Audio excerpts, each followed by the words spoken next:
Iya, Shalom Bapak Ibu Saudara Jemaat yang dikasih Tuhan dimanapun Anda berada malam hari ini.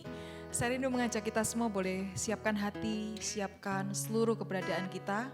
Malam hari ini kita akan bersama-sama datang kepada Tuhan, masuk dalam hadirat-Nya, menikmati hadirat Tuhan, membawa persembahan yang terbaik lewat pujian kita, lewat penyembahan kita. Mari bersama-sama bangun mezbah di hadapan Tuhan, senangkan hatinya. Dan saya percaya bahwa ketika kita ada di dalam hadirat Tuhan, ada sesuatu yang besar yang Tuhan kerjakan untukmu dan untuk saya. Mari sama-sama tundukkan kepala, kita berdoa.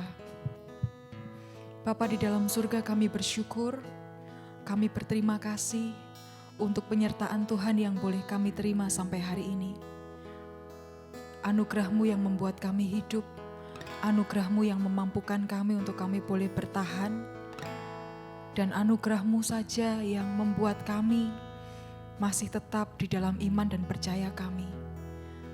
Bapa di sorga, malam hari ini bersama-sama dengan umat Tuhan dimanapun berada, kami datang, kami membawa persembahan kami mengatur mezbah kami, pujian penyembahan kami yang akan kami naikkan bersama-sama. Kami percaya bahwa Engkau hadir di tengah-tengah kami dan Engkau siap untuk melawat, menjamah, bahkan memberkati setiap kami. Bertahtalah Engkau ya Tuhan di atas pujian dan penyembahan kami.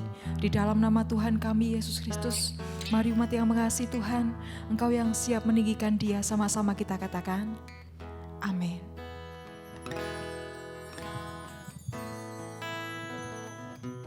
Ya Tuhanku,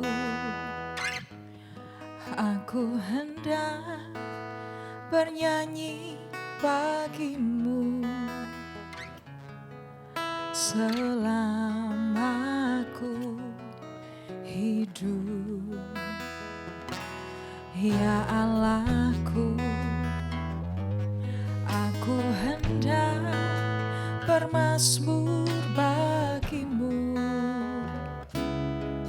selagi ku ada. Ya Tuhanku, hendak bernyanyi bagimu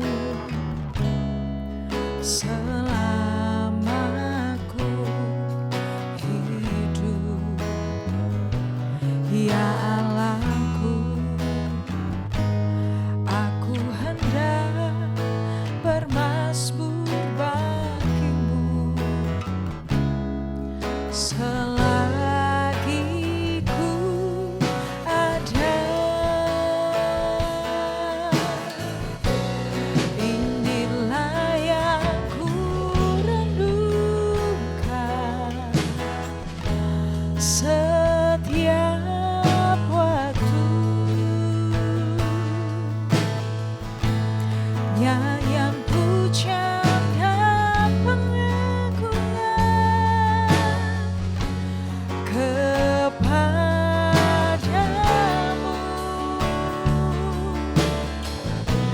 Biarlah manis kau dengar Tuhan, manis kau dengar Tuhan, dan hatiku bersuka karenamu. Mari sama-sama datang pada Tuhan, katakan, ya Tuhanku, aku hendak bernyanyi bagimu selama aku hidup. Ya Allahku, aku hendak bermazmur bagimu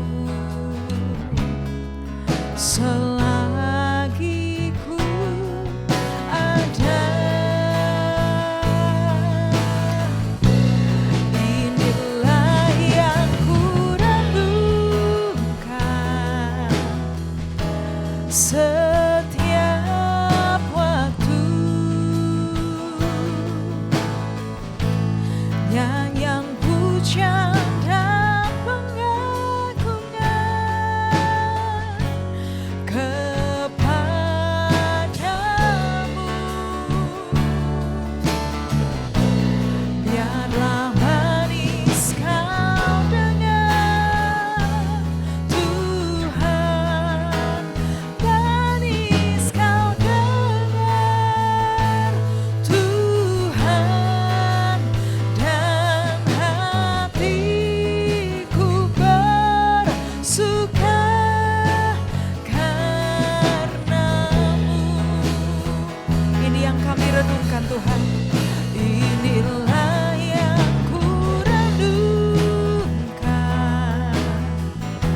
Setiap waktu nyanyian pujian dan pengagungan kepadamu,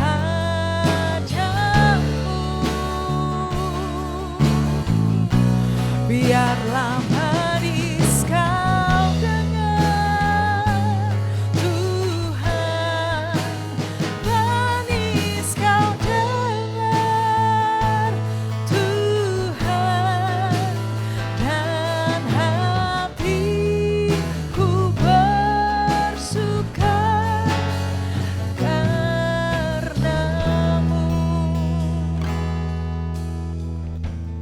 Inilah yang ku renungkan setiap waktu. Nyanyian pujian dan pengagungan kepadamu,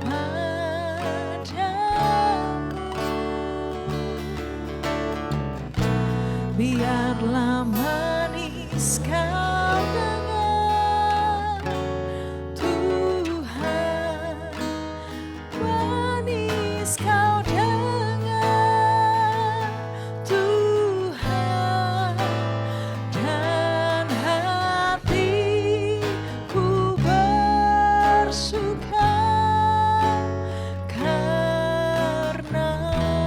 Katakan, dan hati kami bersuka karenamu.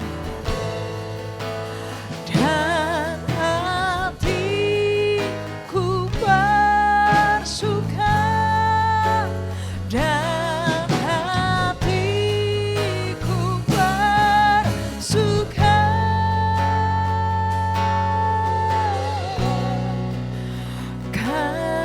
karenamu.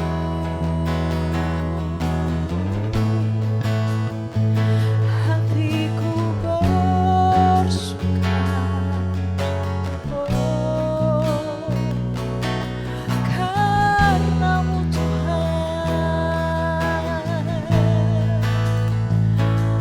Jiwa kami bersuka karena kasih-Mu.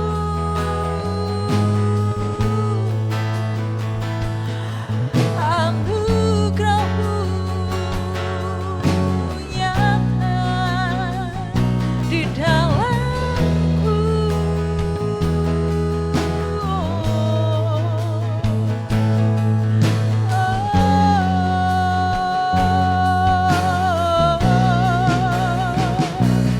Kami angkat hati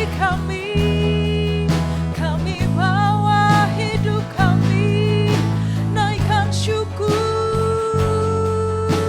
menyembah-Mu Yesus.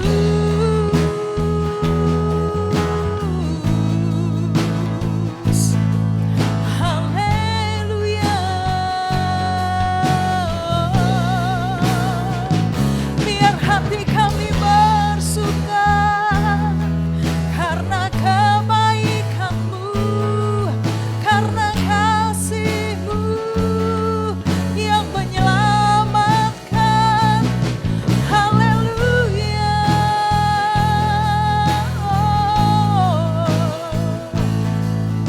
Terima kasih Tuhan, terima kasih.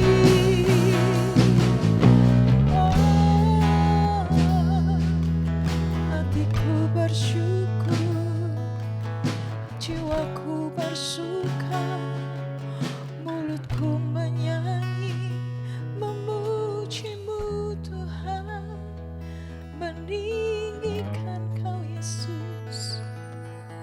Haleluya. Inilah yang ku renungkan setiap waktu.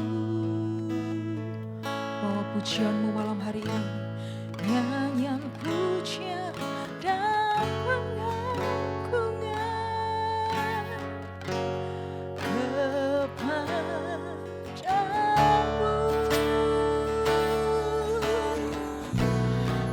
biarlah manis kau dengar Tuhan, manis kau dengar Tuhan, dan hatiku bersuka, katakan, dan hatiku bersuka, dan hatiku bersuka,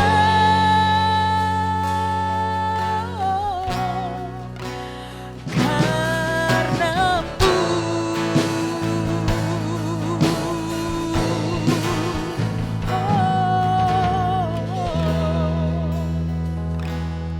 Biar hati setiap kami boleh dipenuhi dengan sukacita, karena kami tahu bahwa kami punya Allah yang luar biasa, Allah yang tidak pernah meninggalkan kami. Bahkan dalam setiap langkah kami, Engkau Allah yang mengiringi setiap kami. Terpujilah nama-Mu Tuhan, kami akan bersukacita malam hari ini lebih lagi di dalam nama Tuhan kami Yesus Kristus. Mari Engkau yang dikasih Tuhan sama-sama katakan, amin. Berikan sorak-sorai buat Tuhan kita. Mari nyanyikan satu pujian.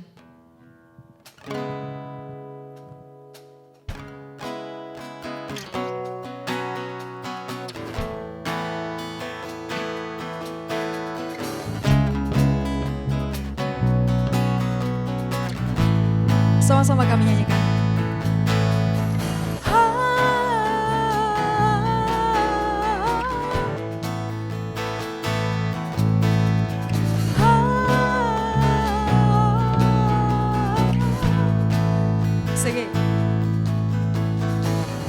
Selangkah demi selangkah ku maju tiada lelah, sekalipun ku berjalan dalam lembah kekelaman, ku tak takut, ku tak gentar, semua musuh gemetar.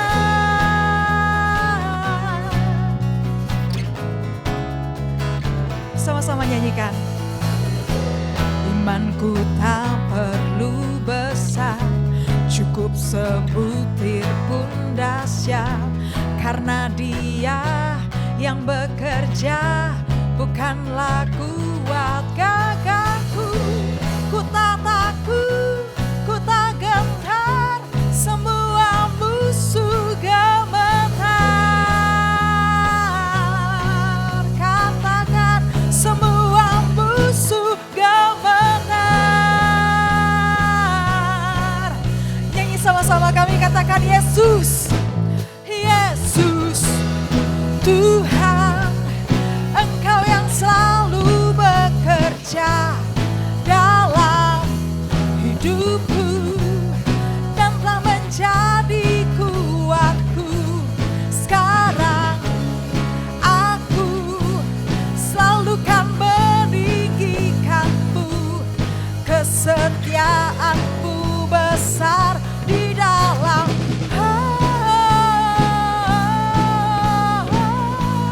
Satu kali lagi sama-sama nyanyikan.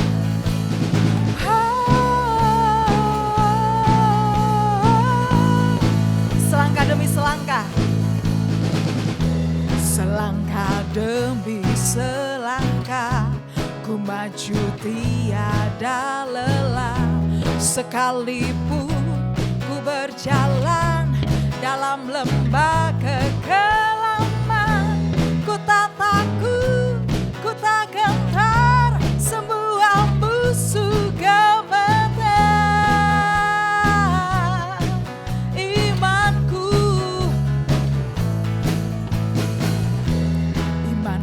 tak perlu besar, cukup sebutir pun dahsyat, karena Dia yang bekerja, bukanlah kuat gagahku.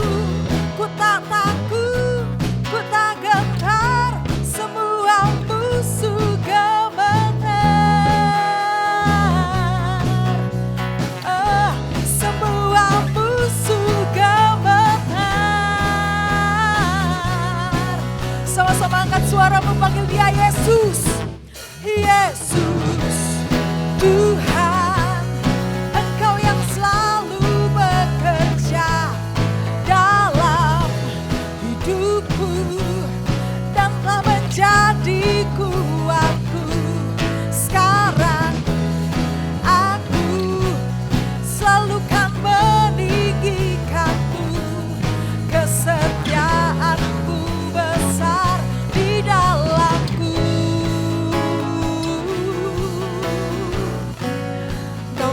buat kami Tuhan. Haleluya. Mari bersama-sama angkat suara menyanyikan. Bila kau di sisiku, pada siapa ku takut, karena kaulah perisai dan kuatku. Bila kau di sisiku, pada siapa ku takut, karena kaulah perisai dan kuat. Satu kali lagi katakan, bila kau di sisiku, pada siapa ku takut, karena kaulah perisai dan kuat. Panggil namanya Yesus, Yesus, Tuhan, Engkau yang selalu bekerja dalam hidupku dan telah menjadi kuatku. Sekarang aku selalu kan meninggikanmu, kesetiaanmu besar di dalamku, kesetiaanmu besar di dalamku, oh, kesetiaanmu besar di dalamku. Bapak saudaraku, berapa banyak kita percaya bahwa Allah yang kita sembah sampai hari ini, Dia adalah Allah yang setia, sekalipun banyak orang di sekitar kita mulai tidak setia, tapi kita punya Allah yang luar biasa. Dia mendampingi, Dia mengiringi, Dia menopang saat kita lemah, Dia menolong membangkitkan kita waktu kita jatuh. Percaya bahwa hari ini engkau ada di dalam tangan yang kuat. Dia Allah yang Immanuel, Dia beserta dengan engkau dan saya. Mari sama-sama tundukkan kepalamu Bapak Ibu Saudaraku. Kita akan mulai mempersiapkan hati kita. Kita akan terima kebenaran firman Tuhan. Izinkan Roh Kudus-Nya menjamah setiap hati kita. Kami datang pada Engkau malam hari ini Tuhan. Kami menyerahkan seluruh hidup kami.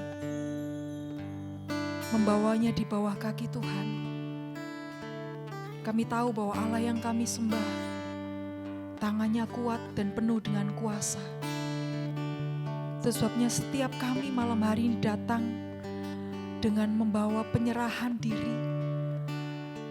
Dan kami mempercayakan hidup kami ke dalam tangan yang kuat, pemilik hidup kami, pencipta kami. Terima kasih Tuhan.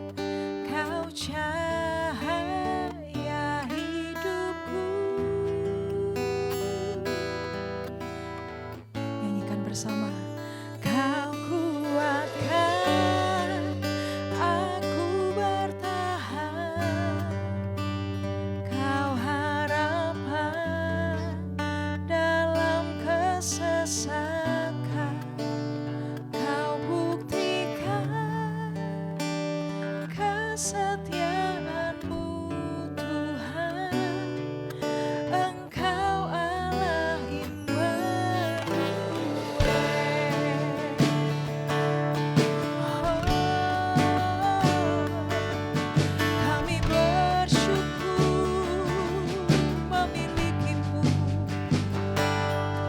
Bapa.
Mari kita berdoa. Tuhan Allah Bapa kami yang bertata di kerajaan sorga, kami mengucap syukur berterima kasih buat kesempatan malam hari ini Engkau pertemukan kembali kami dalam ibadah Lamongan Blessing. Tuhan sertai kami, urapi setiap kami dengan kuasa Roh Kudus-Mu, sehingga ibadah malam hari ini biarlah semuanya untuk memuliakan dan membesarkan nama-Mu, terutama hamba-Mu yang akan Engkau pakai sebagai saluran firman. Tuhan urapi dengan kuasa Roh Kudus-Mu, sehingga seluruh pernyataan dari perkataan biarlah berasal daripada firman Tuhan saja. Terpujilah nama-Mu Tuhan, kami siap belajar firman Tuhan hanya di dalam nama Tuhan Yesus Kristus. Haleluya, amin. Salam saudara-saudaraku, salam sejahtera untuk kita semua. Bagaimana kabarnya hari ini? Luar biasa, puji Tuhan. Kita bersyukur kalau malam hari ini kembali Tuhan memberikan kepada kita kesempatan untuk sama-sama bisa belajar kebenaran firman Tuhan.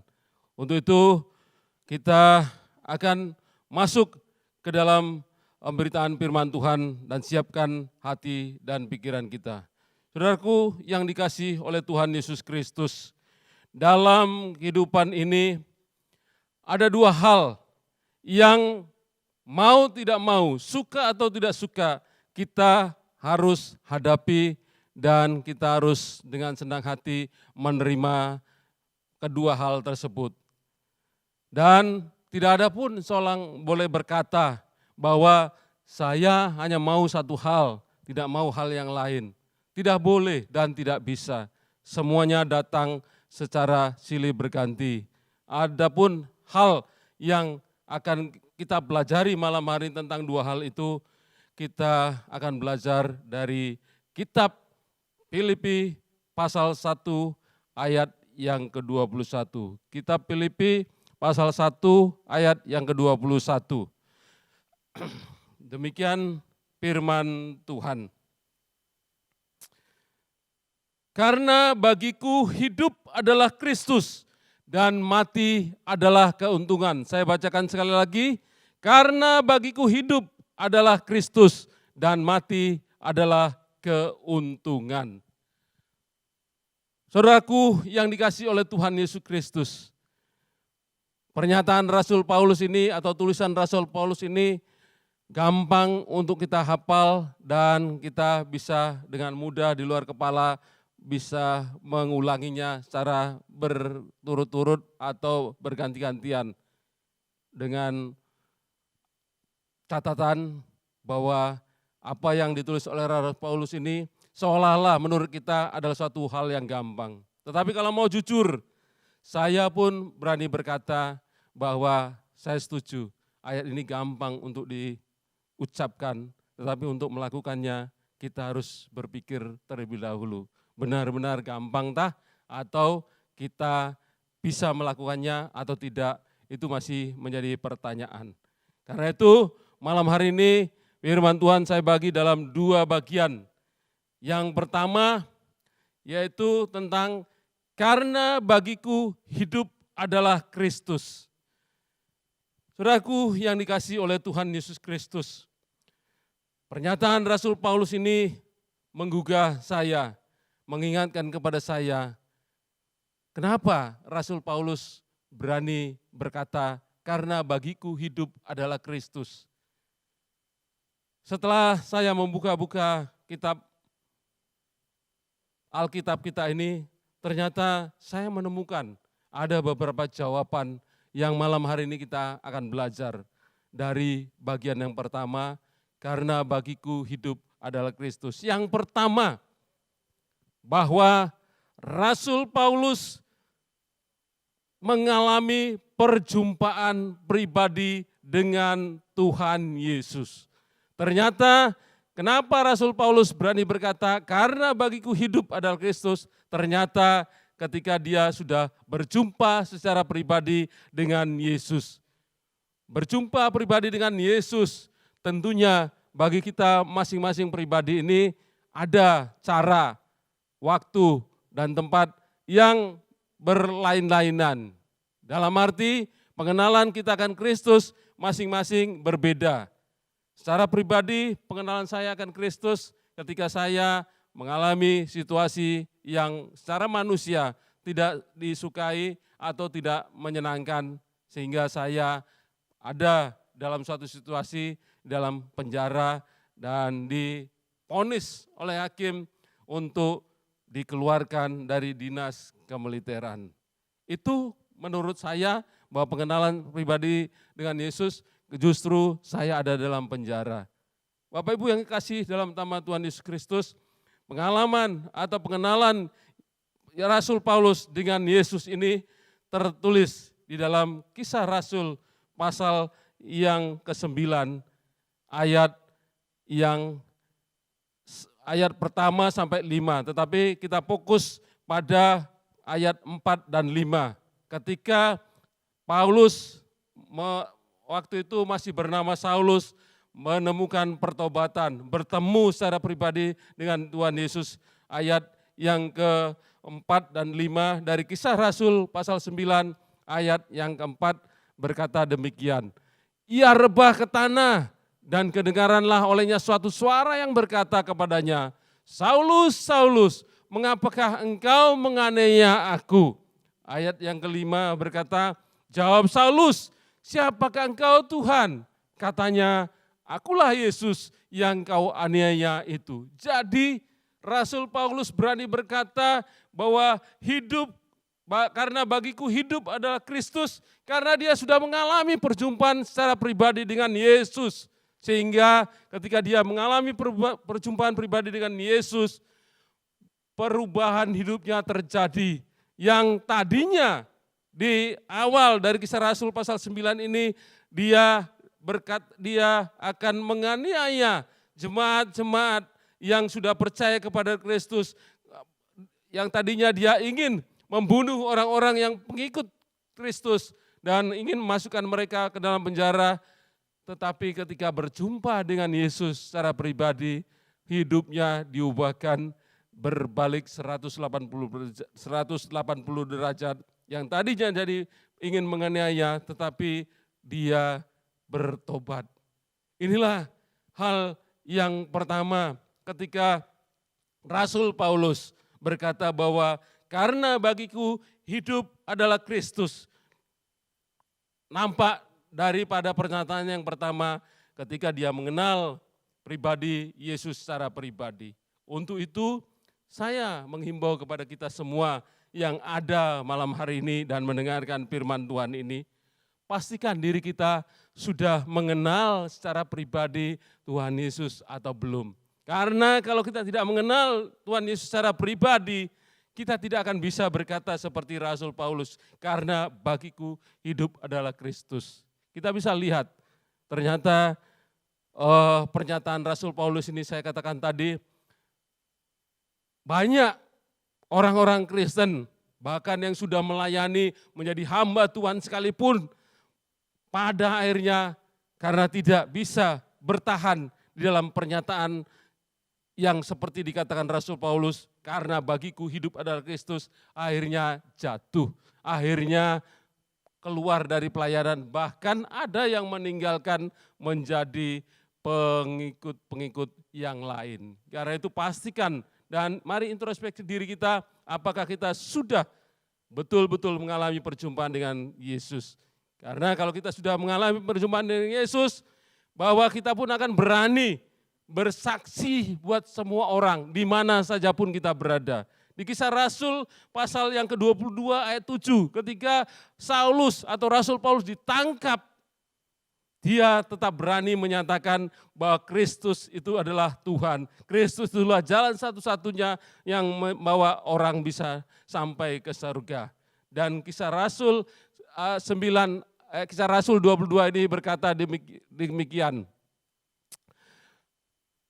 Maka rebahlah aku ke tanah dan aku mendengar suatu suara yang berkata kepadaku, Saulus, Saulus, mengapakah engkau menganiaya aku? Pasal 22 ini berbicara tentang ketika Rasul Paulus ditangkap, dia tetap bersaksi, berkata bahwa Kristus hidupku karena Kristus, bukan karena yang lain. Karena itu Kita pakai pengenalan kita kepada Kristus untuk bersaksi di depan orang lain. Bahkan pada saat kita terpepet seperti Rasul Paulus di pasal 22 ditangkap karena memberitakan Kristus. Dan Kisah Rasul pasal 26 ayat yang 14 juga akhirnya ketika dia sudah ditangkap akan diserahkan kepada penguasa Raja Agripa. Dan dia tetap berani menyatakan bahwa hanya pengenalan secara pribadi dengan Kristus bisa dia berkata bahwa karena bagiku hidup adalah Kristus. Kisah Rasul 26 ayat 14 berkata, kami semua roboh ke tanah dan aku mendengar suatu suara yang mengatakan kepadaku dalam bahasa Ibrani, Saulus, Saulus, mengapa engkau menganiaya aku? Sukar bagimu menendang kegalah rangsang. Artinya bahwa Rasul Paulus dengan pengalaman pribadinya, berani berkata, bahkan harus menghadapi penguasa pun dia tetap bersaksi bahwa hanya oleh pengenalan kepada Kristus Yesus sajalah yang bisa membuat orang berani menghadapi segala situasi. Saudaraku yang dikasihi oleh Tuhan Yesus Kristus, pernyataan Rasul Paulus yang berkata tadi, karena bagiku hidup adalah Kristus, itu dilanjutkan bukan hanya sekedar bersaksi atau mengalami pengenalan secara pribadi dengan Tuhan Yesus, tetapi dibuktikan dalam hidup dan ada pengakuan dari dirinya tentang iman di dalam Yesus Kristus. Kita juga perlu belajar seperti Paulus. Jangan kita kebanyakan seperti orang-orang Kristen masa kini menyatakan orang Kristen, tetapi apa yang dilihat dari bukti percaya kepada Kristus itu tidak nampak sama sekali. Kita baca di Galatia 2 ayat 20, pernyataan Rasul Paulus yang mengatakan bahwa karena bagiku hidup adalah Kristus. Dia mengatakan bahwa harus ada bukti dan pengakuan yang keluar dari mulut kita. Galatia 2 ayat 20 berkata, namun aku hidup, tetapi bukan lagi aku sendiri yang hidup, melainkan Kristus yang hidup di dalam aku. Dan hidup yang kuhidupi sekarang di dalam daging adalah hidup oleh iman dalam Anak Allah yang telah mengasihi aku dan menyerahkan dirinya untuk aku. Jadi Rasul Paulus berani dan mengaku bahwa kalaupun dia sekarang boleh hidup di dalam dagingnya, bukan karena kemampuan atau kekuatannya, tetapi karena ada Kristus di dalam dirinya, ada Tuhan di dalam dirinya yang membuat dia mampu untuk bertahan dan bahkan bersaksi kepada banyak orang. Dan kita tahu pelayanan Rasul Paulus itu mengalami banyak rintangan dan cobaan sehingga mati pun dia rela untuk melayani Kristus. Karena itu pastikan juga diri kita seperti Rasul Paulus itu ada bukti dan pengakuan iman kita terhadap kepercayaan kita yang berkata karena bagiku hidup adalah Kristus. Hal yang kedua dari bukti yang dilakukan oleh Paulus ini bahwa di Filipi 1 ayat 20 berkata demikian. Filipi 1 ayat 20. Sebab yang sangat kurindukan dan kuharapkan ialah bahwa aku dalam segala hal tidak akan beroleh malu, melainkan seperti sedia kala, demikianlah sekarang Kristus dengan nyata dimuliakan di dalam tubuhku, baik oleh hidupku maupun oleh matiku. Jadi Rasul Paulus yakin dan percaya bahwa dalam segala hal ketika dia sudah berjumpa dengan Kristus dan Kristus memuliakan tubuhnya, melayakkan dirinya untuk melayani, memberikan firman Tuhan, dia yakin bahwa dia akan mampu untuk lebih lagi sekedar dari hidupannya yang lama dahulu. Kita tahu pengalaman hidup Rasul Paulus di masa yang lampau. Dia seorang ahli Taurat, dia adalah pengajar hukum Taurat yang terkenal. Tetapi pada kenyataannya di dalam praktek hidupnya dia justru tidak melakukan seperti apa yang dia sedang pelajari. Karena itu melalui Filipi 1 ayat 20 dia mengatakan sebab yang sangat kurindukan, kuharapkan ialah bahwa aku dalam segala hal tidak akan beroleh malu. Tetapi aku akan mengalami seperti apa yang dahulu sudah aku lakukan. Karena aku sudah dimuliakan dan Kristus ada di dalam diriku. Pastikan dalam diri kita ada bukti dan pengakuan iman kepada Yesus dari pernyataan kita yang mengatakan, karena bagiku hidup adalah Kristus. Hal yang ketiga, kenapa Rasul Paulus berani berkata, karena bagiku hidup adalah Kristus. Itu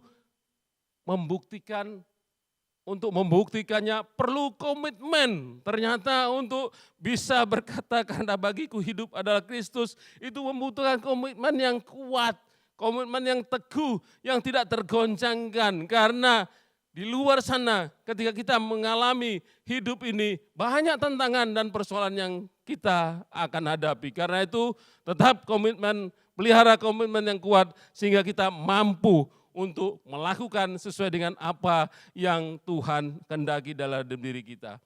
Filipi 1 ayat yang ke-22 berkata, Filipi 1 ayat yang ke-22 berkata, tetapi jika aku harus hidup di dunia ini, itu berarti bagiku bekerja memberi buah. Jadi mana yang harus kupilih, aku tidak tahu. Dalam ketidaktahuannya, Rasul Paulus karena punya komitmen yang tinggi terhadap pernyataannya, karena bagiku hidup adalah Kristus, maka dia berkata, tetapi jika aku harus hidup di dunia ini, itu berarti bagiku harus bekerja memberi buah. Kita tahu buah-buah pertobatan dari Rasul Paulus, yang darinya dia penganiaya jemaat, pembunuh jemaat, pengejar-pengejar orang yang percaya kepada Kristus. Ketika diubahkan, bertemu secara pribadi dengan Tuhan, ada buah yang terlihat dalam dirinya sehingga dia bisa menjadi pemberita Injil yang kita sekarang ini banyak pakai dari tulisan-tulisan Rasul Paulus ini oleh bimbingan Roh Kudus kepadanya menjadi ayat suci yang terdapat di Alkitab kita ini. Itulah yang pertama, bagian pertama dari hal yang dikatakan oleh Rasul Paulus, karena bagiku hidup adalah Kristus. Mari kita memasuki hal yang kedua. Saudara-saudaraku yang dikasihi oleh Tuhan Yesus Kristus, pernyataan yang kedua dari Rasul Paulus berkata demikian, karena bagiku mati adalah keuntungan. Saudaraku, saya membaca ayat ini dan merenungkannya di dalam diri saya.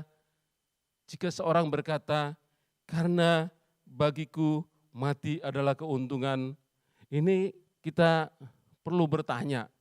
Katakanlah, enggak usah orang lain, kita saja sendiri bertanya kepada diri kita, jika kita mengatakan, karena bagiku mati adalah keuntungan.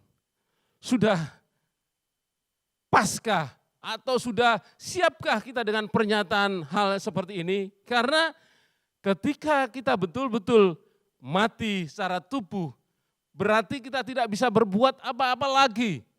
Nah, karena itu Rasul Paulus berani berkata, mati adalah keuntungan, diaplikasikan dengan diri kita. Saya sendiri boleh berkata, saya belum siap 100%. Kenapa? Karena secara daging saya masih melihat bahwa saya belum mempersiapkan keluarga saya ketika saya akan mati atau dipanggil atau menghadap kepada Tuhan. Saudaraku yang dikasihi oleh Tuhan, dalam beberapa bulan ini kita melihat banyak hamba-hamba Tuhan, para pendeta pun telah meninggal. Terakhir kita dengar Bapak Gembala Sidang Senior kita, Pendeta Alek Abraham Tanusa Putra menghadap dan dipanggil ke rumah Bapa di surga.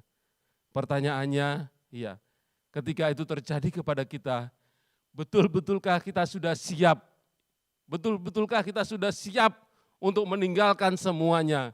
Dan apakah kita tidak seperti dari orang kaya yang ketika sudah ada di alam sana atau di dunia lain sana, berkata kepada Tuhan, Tuhan tolonglah suruh Lazarus memberikan setetes air ke lidahku. Atau di pernyataannya yang lain, biarlah suruh Lazarus untuk memberitakan kebenaran atau bersaksi kepada saudara-saudaraku. Saudaraku yang dikasihi oleh Tuhan Yesus, ketika kita sudah mati atau dipanggil pulang, itu berarti segala sesuatu tidak bisa lagi terjadi atau terulang kedua kali. Karena itu, mari kita pastikan ketika kita berani berkata seperti Rasul Paulus ini, karena bagiku mati adalah keuntungan, ada dasar, ada hal-hal yang kita percayai kita akan mampu melakukannya, bahwa mati sekalipun adalah keuntungannya. Saya mendapat atau membuka Alkitab di bagian-bagian lain, ternyata saya dapatkan kenapa Rasul Paulus ini bisa berkata mati adalah keuntungan. Hal yang pertama yang saya dapatkan bahwa ketika mati berarti kita bisa melepaskan atau mematikan kedagingan tubuh ini. Artinya kita sudah tidak bisa berbuat apa-apa. Kalau kita masih hidup, selama kita masih hidup, walaupun sakit, walaupun mungkin kaki kita lumpuh atau kita tidak bisa berjalan, selama kita masih hidup masih bisa melakukan hal-hal yang melanggar firman Tuhan. Karena itu Rasul Paulus berani berkata mati sekalipun adalah keuntungan, dan dengan mati berarti aku sudah tidak bisa melakukan kedagingan dari diri saya ini. Di dalam Roma pasal 6 ayat 13 kita akan baca Roma ayat pasal 6 ayat 13 berkata demikian. Dan janganlah kamu menyerahkan anggota-anggota tubuhmu kepada dosa untuk dipakai sebagai senjata kelaliman, tetapi serahkanlah dirimu kepada Allah sebagai orang-orang yang dahulu mati, tetapi yang sekarang hidup, dan serahkanlah anggota-anggota tubuhmu kepada Allah untuk menjadi senjata-senjata kebenaran.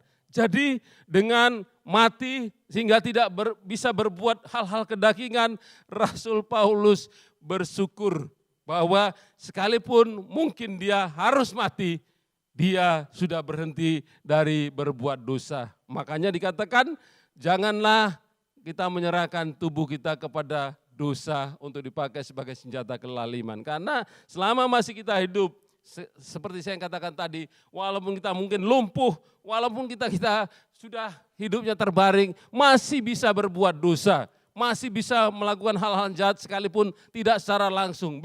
Mungkin bisa menyuruh orang lain, misalnya ketika seseorang sakit dan sakit itu dicurigai dilakukan oleh seseorang. Saya percaya yang sakit ini walaupun dia lumpuh tidak bisa bergerak, dia masih bisa berbuat kejahatan dengan memerintahkan orang lain. Tolong, orang itu yang membuat saya sakit, bunuh dia. Masih bisa.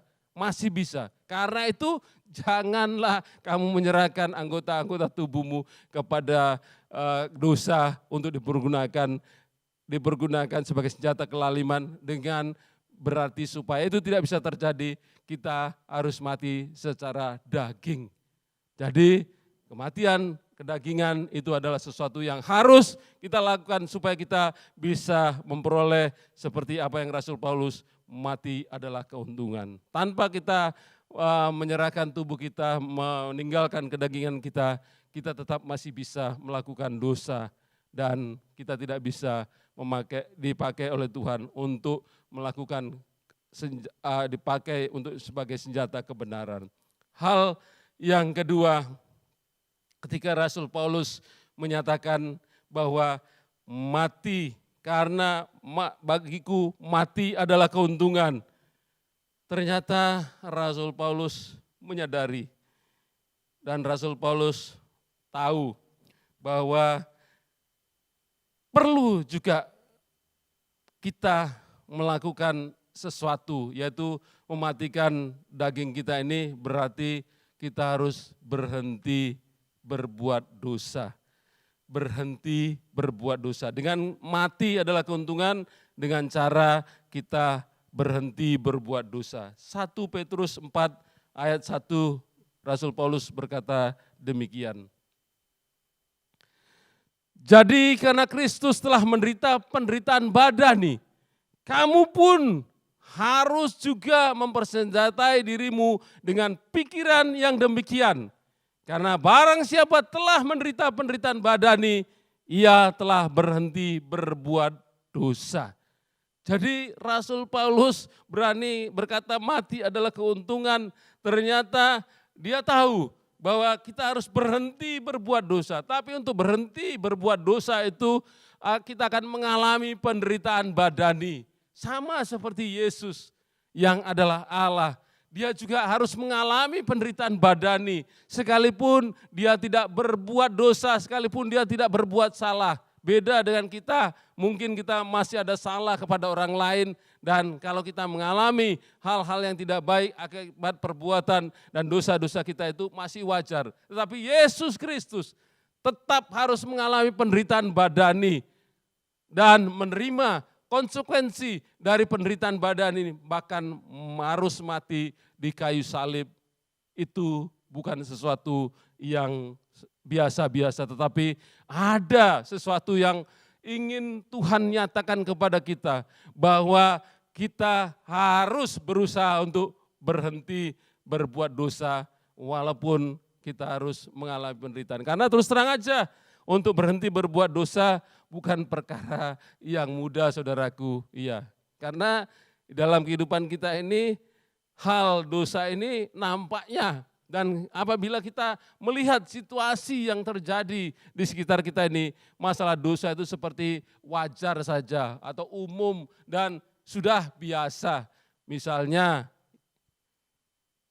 dengan perselingkuhan. Dengan perselingkuhan. Ternyata perselingkuhan itu tidak hanya terjadi kepada orang-orang yang tidak percaya kepada Kristus. Ternyata bukan terjadi atau dihadapi oleh orang-orang ya mungkin di jemaat biasa atau mungkin di orang-orang yang ya katakanlah baru melayani Tuhan. Ternyata perselingkuhan bisa terjadi kepada hamba-hamba Tuhan, pelayan-pelayan Tuhan, sekalipun sudah dibilang senior, sudah dibilang penuh urapan dan sebagainya, bahkan punya karunia-karunia yang sudah kita ketahui banyak karunia-karunia diberikan Tuhan, tetapi masih bisa jatuh ke dalam perselingkuhan. Itu karena apa? Karena saudaraku tidak bisa menyelami atau tidak mau menderita penderitaan badani. Karena memang perselingkuhan itu ya saya secara pribadi pun terus terang dan jujur, saya mengalami hal yang menyakitkan itu karena seperti yang saya katakan dosa perselingkuhan. Dosa perselingkuhan itu bisa terjadi kepada kita dengan macam-macam cara, macam-macam cerita. Mungkin bagi orang yang belum punya keturunan, belum punya anak, ini dosa perselingkuhan itu sangat rentan sekali. Karena sekarang banyak hal-hal yang bisa membuat kita untuk bisa ketemu dengan siapa yang kita mau. Melalui alat-alat media sosial yang kita miliki, kita bisa kapan saja untuk bertemu orang yang bisa kita bilang kita tertarik kepadanya. Dan dosa perselingkuhan yang saya katakan tadi bukan hanya bagi orang-orang yang belum punya keturunan. Yang sudah punya keturunan pun, ya saya secara pribadi mengalami. Tetapi yang menjadi alasan atau dasar saya berselingkuh karena saya tidak mensyukuri nikmat anugerah yang diberikan Tuhan. Tadinya kalau orang yang belum punya anak berselingkuh, kata orang dunia masih wajar lah. Ya karena sudah 20 tahun gak punya anak. Karena kalau kita pelajari dalam Alkitab pun ada hal-hal ini dan sudah terjadi pada zamannya nenek moyang kita Abraham. Ya. ketika janji firman Tuhan yang berkata bahwa dia akan mempunyai keturunan, bahkan Tuhan berkata keturunanmu akan seperti bintang di langit, seperti pasir di laut. Itu sampai usia 95 tahun Abraham masih belum melihat janji itu terwujud.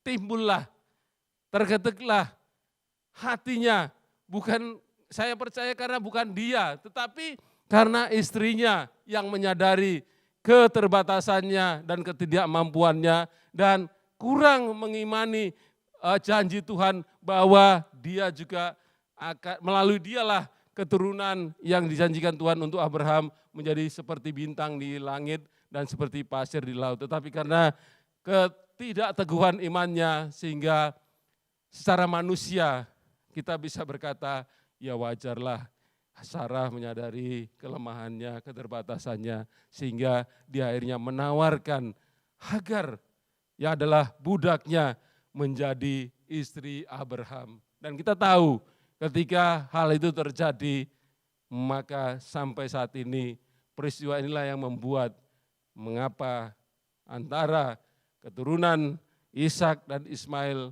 sampai sekarang terus bermusuhan. Bahkan mungkin saya percaya memang ini sesuatu hal yang tidak akan berkesudahan sampai kedatangan Kristus Yesus nanti baru ini akan berkesudahan. Karena itu berhati-hatilah kita dan mari kita menyadari diri kita untuk berhenti berbuat dosa. Gampang ngomongnya Pak, tetapi ya kita kan masih hidup di dunia. Orang dunia berkata, kalau engkau tidak edan, ora keduman. Udah, itu prinsipnya dunia. Tetapi prinsip kita dalam Kristus Yesus berkata, karena bagiku mati adalah keuntungan. Ketika kita bisa berani berkata gitu, berhenti dan berusaha untuk tidak berbuat dosa lagi.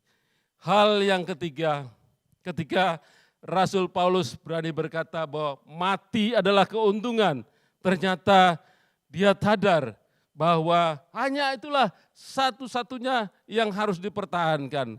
Ketika kita mati, kita dapat untung, itu artinya kita mati secara jasmani, artinya beristirahat selama-lamanya atau pulang ke rumah Bapa.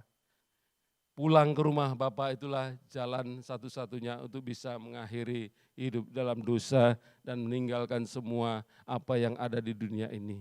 Karena kalau kita tidak mati, masih perlu proses perjuangan untuk kita bisa melakukan apa yang menjadi komitmen kita, apa yang menjadi keinginan Tuhan untuk bisa kita nyatakan dalam kehidupan kita. Karena itu hal yang pertama, hal yang ketiga, kita harus beristirahat dari jerih lelah dunia ini. Wahyu pasal 14 ayat ke-13 berkata demikian. Wahyu pasal 14 ayat 13 berkata demikian. Dan aku mendengar suara dari surga berkata demikian. Tuliskanlah, berbahagialah orang-orang mati yang mati dalam Tuhan sejak sekarang ini. Berbahagialah orang-orang yang mati dalam Tuhan sejak sekarang ini. Sungguh kata Roh, supaya mereka boleh beristirahat dari jerih lelah mereka karena segala perbuatan mereka menyertai mereka. Jadi untuk bisa berhenti dalam dosa, kita harus mengakhiri pertandingan atau kembali kepada Bapa supaya kita bisa sampai kepada tujuan akhir kita di surga. Tetapi yang perlu saya ingin ingatkan kepada kita, banyak orang salah prinsip. Katanya mati adalah keuntungan. Karena itu ya orang yang putus cinta karena cintanya ditolak dan yang laki-laki menghilang juga berkata, kalau begitu saya akan bunuh diri. Iya, bunuh diri. Saudaraku, hal itu adalah satu hal yang bodoh. Tidak seperti apa yang dikatakan Rasul Paulus, mati adalah keuntungan. Kalau itu artinya mati konyol, mati sia-sia, bukan beruntung. Malah kita akan mendapat ganjaran nanti ke neraka. Karena itu pastikan diri kita ketika kita berkata bahwa mati adalah keuntungan, bahwa kita sudah siap melakukan sesuai dengan mati di dalam Kristus. Mati dalam Kristus itu juga banyak hal yang harus kita waspadai, karena iblis juga pinter di dalam segala sesuatu. Misalnya kita sudah berniat dari gereja, dari rumah datang ke gereja. Pada saat kita datang ke gereja dan sampai di tempat ini, kita bisa bersuka cita, memuji, memuliakan Tuhan, meninggikan Tuhan, berdoa, dan menerima berkat daripada Tuhan. Tetapi ketika kita pulang dari kebaktian, bisa saja pada saat kita naik sepeda motor, tiba-tiba ada orang yang berusaha memepet kita seolah-olah ingin menubruk kita. Apakah kita tetap bisa berkata bahwa mati adalah keuntungan? Kalau terjadi hal seperti itu, kita perlu introspeksi diri. Kita harus berani seperti Rasul Paulus, sekalipun ada hal-hal bahkan mati dirinya secara jasmani pun dia rela dan tetap berani berkata bahwa mati adalah keuntungan.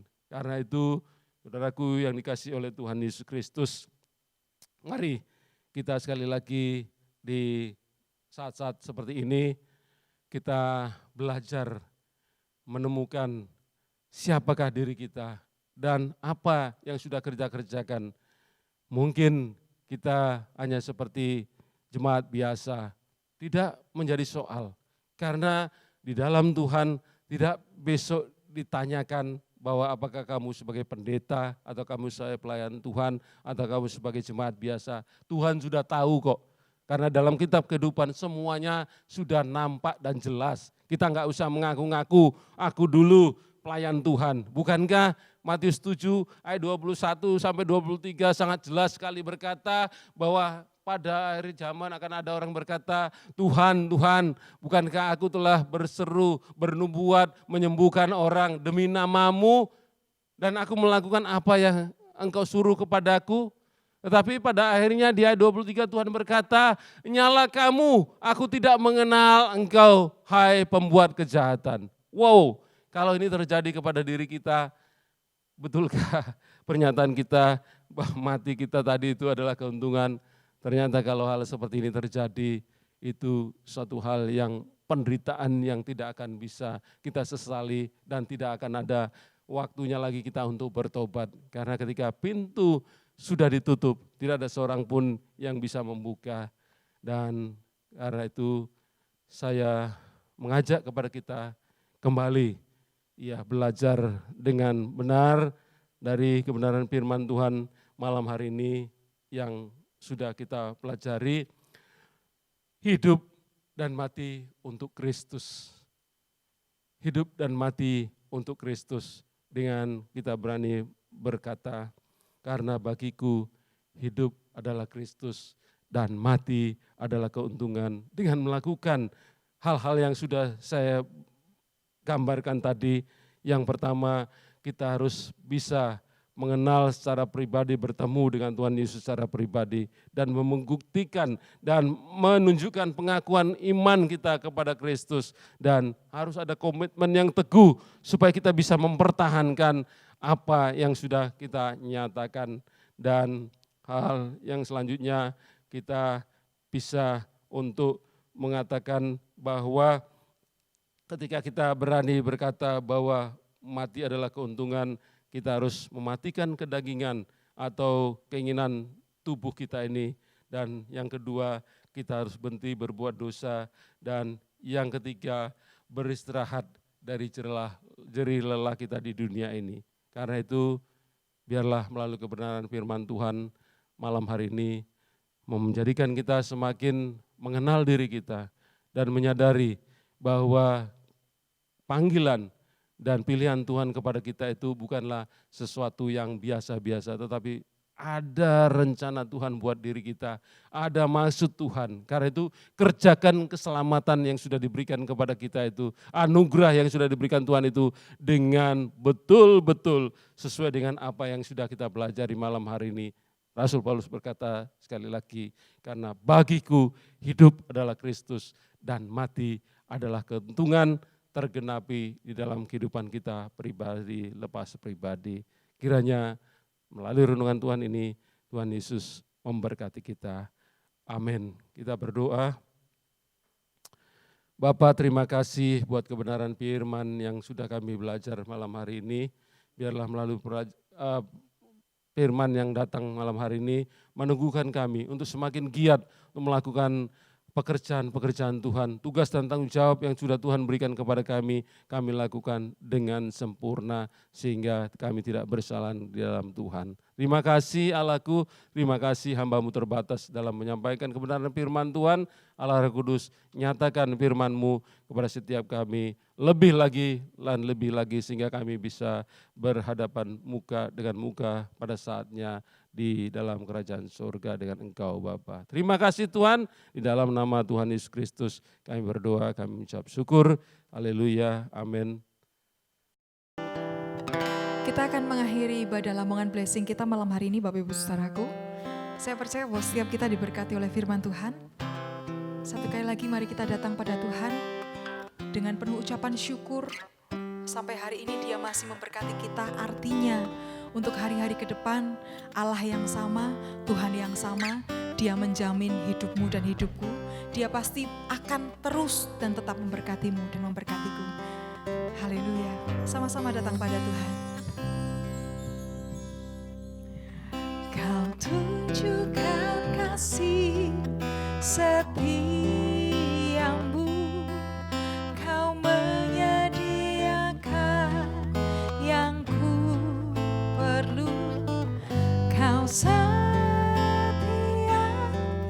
Kau mulia, dulu sekarang dan selamanya.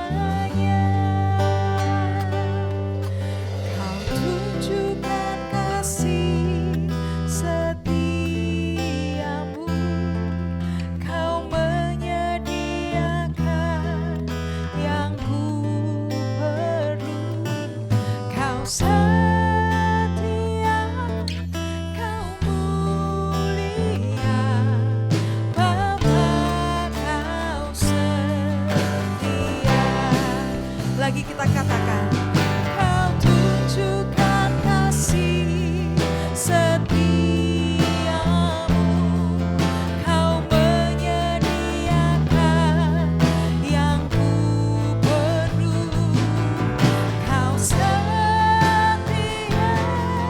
Kau mulia, dulu sekarang dan selamanya. Kau tunjukkan kasih dan setiamu, Kau menyediakan semua yang ku perlu, Kau setia, Kau mulia, Bapa Kau setia. Katakan Kau setia. Kau setia, Kau mulia, Kau setia, Kau mulia, Kau setia, Kau mulia,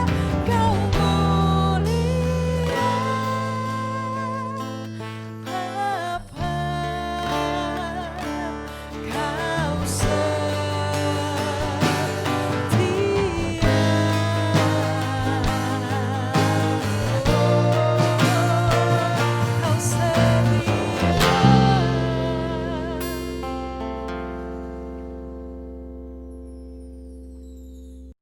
Ini kita berdoa dan terimalah berkat daripada Tuhan.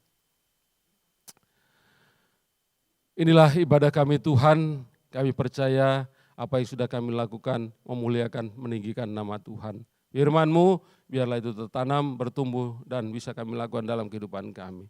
Dan berkati kami semua yang sudah datang malam hari ini. Karena itu kami terima berkat-Mu, angkat kedua belah tangan-Mu, terimalah berkat Tuhan. Damai sejahtera yang daripada Allah Bapa di surga, cinta kasih daripada Tuhan Yesus Kristus, dan di dalam persekutuan dengan Roh-Nya yang kudus, kiranya memberkati kita, mulai hari ini sampai Maranatha. Tuhan Yesus datang kali kedua menjemput kita di awan-awan. Di dalam nama Tuhan Yesus Kristus, mari kita semua yang sudah berkati Tuhan berkata, amin. Tuhan Yesus memberkati kita.